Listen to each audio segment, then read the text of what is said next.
L'identité est un concept compliqué, complexe. Tout le monde parle de l'identité. Tout le monde utilise ce mot. Et comme c'est un mot familier, on a l'impression qu'il est difficile à le définir et l'analyser. Mais dès qu'on essaye de le définir, on est frappé par sa complexité. D'abord, nous pouvons immédiatement remarquer que le concept d'identité n'est jamais seul. Il est toujours suivi par un adjectif. Et pour ça, on parle de l'identité sociale, collective, nationale, culturelle, ethnique, personnelle, professionnelle. Récemment numérique, virtuelle. Ensuite, l'identité comme mot présente deux significations contradictoires.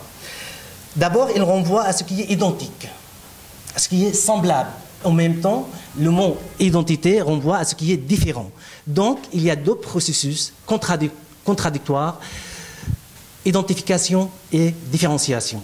Et à l'issue de ces deux processus, on a l'identité.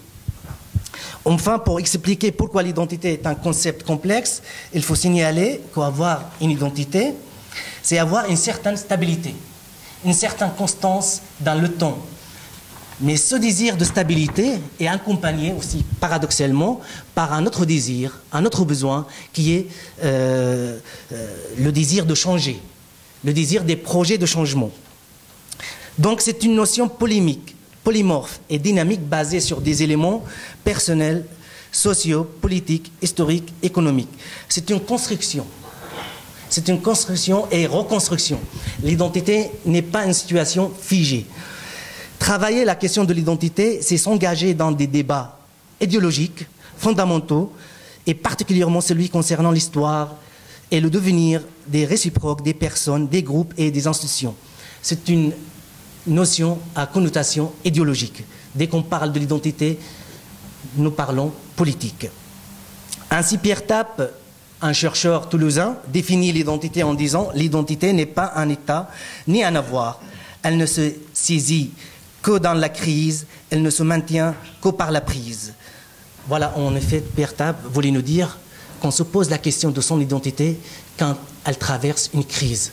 Et le peuple syrien, depuis 3 ans, traverse une crise profonde, une crise économique, une crise politique, une crise sociale, une crise sociologique, une crise psychologique.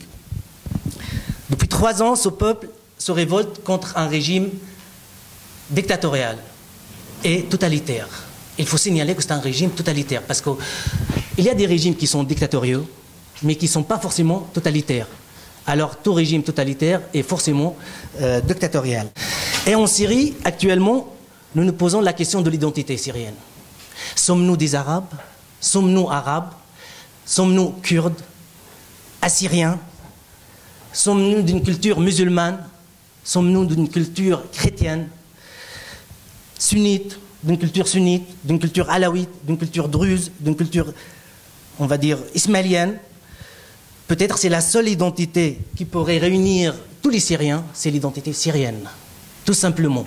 Cette identité syrienne multimillénaire, multiculturelle, c'est cette identité qu'on doit mettre en avant.